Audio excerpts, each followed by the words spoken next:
Hello everyone. आज हम MSc के सेमेस्टर थर्ड में बॉटनी में जो स्पेशल पेपर इकोलॉजी है उसके प्रैक्टिकल्स के बारे में कुछ जानेंगे। Myself Anju Kapoor, associate professor in botany, government college Kota. बच्चों, जैसा कि आप जानते हो हमारे यहाँ पर 2 स्पेशल पेपर हम चलते हैं अपने कॉलेज में। सेमेस्टर थर्ड में स्पेशल पेपर हमें चूज करने होते हैं। एक हमारे यहाँ प्लांट इकोलॉजी है और एक प्लांट पैथोलॉजी है। प्लांट इकोलॉजी और प्लांट पैथोलॉजी दोनों में ही 2-2 पेपर हमारे सिलेबस में है। तो सेमेस्टर थर्ड में हम एक स्पेशल पेपर पढ़ते हैं और सेमेस्टर फोर्थ में हम दूसरा जो स्पेशल पेपर है उसको हम पढ़ते हैं। इट मीन्स इकोलॉजी के भी 2 पेपर हैं और पैथोलॉजी के भी 2 पेपर हैं। आज हम कुछ प्रैक्टिकल्स के बारे में जानेंगे जो हमारा स्पेशल पेपर इकोलॉजी है उसके लिए। स्पेशल पेपर इकोलॉजी में थ्योरी में हमने बहुत कुछ पढ़ा है। कई सारे चैप्टर्स हमने इसमें सिलेबस के अकॉर्डिंग पूरे किए हैं और उसके वीडियो अपलोड भी कर दिए गए हैं अपना जो कॉलेज का यूट्यूब चैनल है। अब थ्योरी के साथ साथ कुछ हम प्रैक्टिकल्स के बारे में जानेंगे। हमारा जो कुछ प्रैक्टिकल्स हैं इकोलॉजी में, उसमें से कुछ प्रैक्टिकल्स आप प्रीवियस जो आपका है, यानी कि जो फर्स्ट सेकंड सेम जो आप करके आए हो अभी थर्ड सेमेस्टर में, उसमें भी आपने कुछ प्रैक्टिकल्स इनमें किए हैं। इनमें कुछ फील्ड एक्सरसाइज हैं और कुछ हमारी लेबोरेटरी की एक्सरसाइज भी शामिल है। हम पढ़ते हैं इकोसिस्टम के बारे में।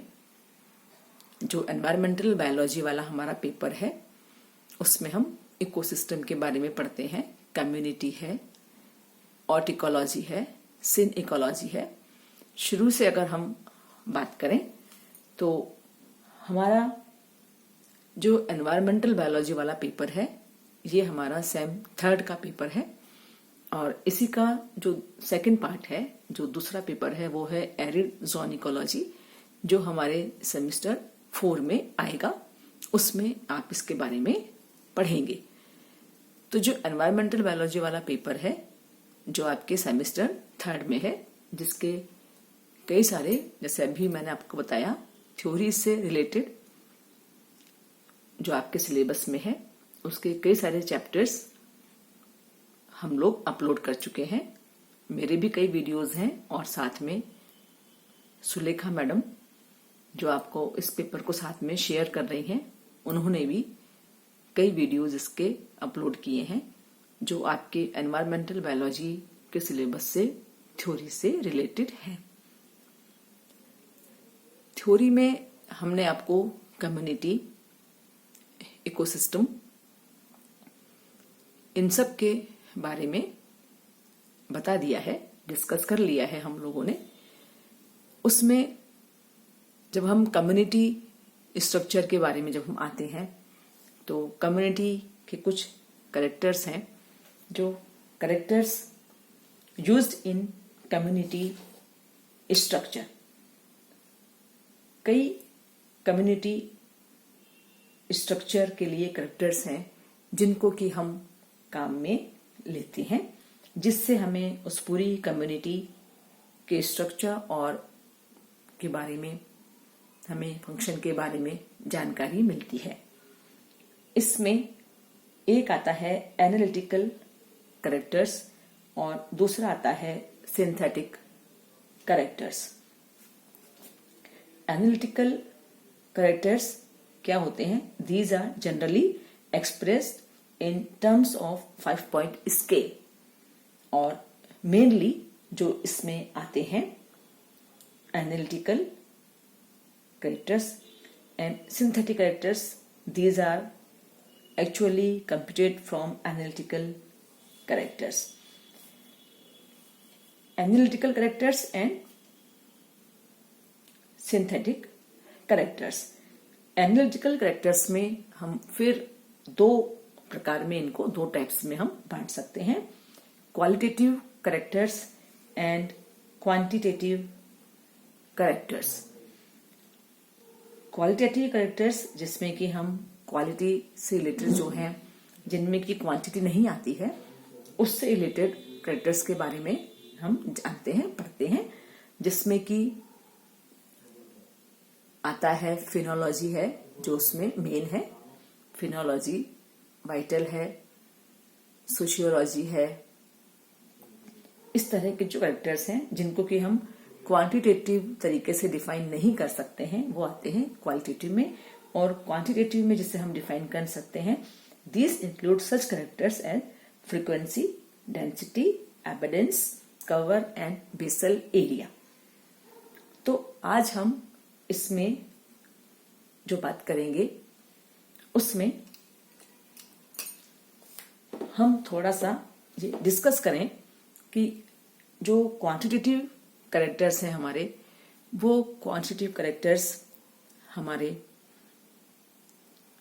कौन कौन से हो सकते हैं और किन के बारे में हम उसमें प्रैक्टिकल्स का डिटेल्स हम पूरी उसमें जाने। जैसा अभी पहले मैंने आपको बताया, इसमें फ्रीक्वेंसी भी है, डेंसिटी है, एबिडेंस है, कवर एंड बेसल एरिया, और जो हमारे कई सारे और जो प्रैक्टिकल्स हैं, धीरे धीरे हम सभी के बारे में जानेंगे। और आज हम ये जो फ्रीक्वेंसी है, इस फ्रीक्वेंसी के बारे में आज हम जानेंगे कि किस तरह से हम कहाँ पर फ्रीक्वेंसी को कैसे एनालाइज कर सकते हैं, किस तरह से उसे हम निकाल सकते हैं। इसका फ्रीक्वेंसी का जो ऑब्जेक्ट हमें दिया जाता है, to study the plant community by quadrat method. यहाँ हम ये और देख लें कि जो ये फ्रीक्वेंसी है, डेंसिटी है, एबिडेंस है, ये सब जो है हम क्वाड्रेट मेथड से हम यहाँ पर काम में लेते हैं। क्वाड्रेट मेथड के अलावा और भी कई मेथड्स होते हैं, पर क्वाड्रेट मेथड हम लोगों के लिए, जिस तरह की हम स्टडी करते हैं कम्युनिटी की और हमारे यहाँ पर जो सुविधाएं होती हैं, क्वाड्रेट मेथड को ज्यादा अच्छा माना जाता है। और क्वाड्रेट मेथड से थोड़ा सा किसी भी फ्रीक्वेंसी है, डेंसिटी है, एबिडेंस है, इनको निकालना थोड़ा सा आसान हो जाता है। इसलिए क्वाड्रेट मेथड को हम लोग जो है वो यूज करते हैं फ्रीक्वेंसी निकालने के लिए। जिस तरह से फ्रीक्वेंसी की हम बात करें, फ्रीक्वेंसी है, इसी तरह से डेंसिटी को भी निकाला जाता है। जैसे अभी बात थी कि फ्रीक्वेंसी करने के लिए जो हमारा ऑब्जेक्ट है जो हमें दिया जाता है, वो है find out the frequency of herbaceous species growing in the college campus by quadrat method. इसको हम थोड़ा सा और समझें। Find out the frequency of herbaceous species, यानी कि जो हर्बेशियस स्पीसीज है उसकी फ्रीक्वेंसी हमें ज्ञात करनी है, निकालनी है frequency, growing in the college campus by quadrat method. College campus में जो हर्बेशियस स्पीसीज हैं उनकी हमें फ्रीक्वेंसी के बारे में जानना है, फ्रीक्वेंसी निकालनी है क्वाड्रेट मेथड से। जैसे मैंने भी आपको बताया, क्वाड्रेट मेथड हम यूज करते हैं, चाहे वो फ्रीक्वेंसी हो या डेंसिटी हो या एबिडेंस हो। इसलिए जो हमारा ऑब्जेक्ट है वो है find out the frequency of herbaceous species growing in the college campus by quadrat method. इसी तरह से अगर हम डेंसिटी की बात करें, दूसरा जो हमारा ऑब्जेक्टिव है, नेक्स्ट जो एक्सपेरिमेंट है हमारा, वो है डेंसिटी का। Find out the density of herbaceous species growing in the college campus by quadrat method. वही क्वाड्रेट मेथड है, हमें हर्बेशियस स्पीसीज की डेंसिटी निकालनी है, वो भी क्वाड्रेट मेथड से। तो एक तो हुआ हमारा फ्रीक्वेंसी हमें निकालना और एक है डेंसिटी। इसी तरह से आता है एविडेंस, जिसको कि बाहुल्यता भी कहते हैं, evidence. Find out the evidence of herbaceous species growing in the college campus by quadrat method. यहां भी वही है, क्वाड्रेट मेथड से हर्बिशियस स्पीसीज के हमें एविडेंस निकालनी है, वो हमें ज्ञात करनी है। तो इस तरह से आप देखिए, क्वाड्रेट मेथड में 3 हमारे एक्सपेरिमेंट बने हैं। एक है फ्रीक्वेंसी, एक है डेंसिटी और एक है एविडेंस। अब फ्रीक्वेंसी जो है, ये फ्रीक्वेंसी और डेंसिटी, इनको हम परसेंटेज में हम इन्हें निकालते हैं। तो यहां पे जो हमारा ऑब्जेक्टिव है, बस इतना सा बदलेगा, find out the percentage frequency of herbaceous species growing in the college campus by quadrat method. इसी तरह से about the density find out the density, percentage density. तो यहां पर हम खाली उसको परसेंटेज में निकाल रहे हैं, उसको प्रतिशतता के रूप में ले रहे हैं कि कितनी वहां पर फ्रीक्वेंसी है, कितनी वहां पर डेंसिटी है। इसी तरह से जब हमने फ्रीक्वेंसी निकाली, अब नेक्स्ट आगे हम इसको कैसे फ्रीक्वेंसी निकालते हैं, कैसे डेंसिटी निकालते हैं, एक्सपेरिमेंट किस तरह से हमारा पूरा होता है, किस तरह से हमारा प्रैक्टिकल, हमें जो असाइनमेंट दिया गया है वो कैसे पूरा होगा, ये हम पूरा आगे बात करेंगे। अभी हम थोड़ा सा हमारे जो प्रैक्टिकल्स हैं, फील्ड से रिलेटेड जो हमारे प्रैक्टिकल्स हैं, उनको हम डिस्कस कर रहे हैं। Percentage frequency, percentage density and evidence.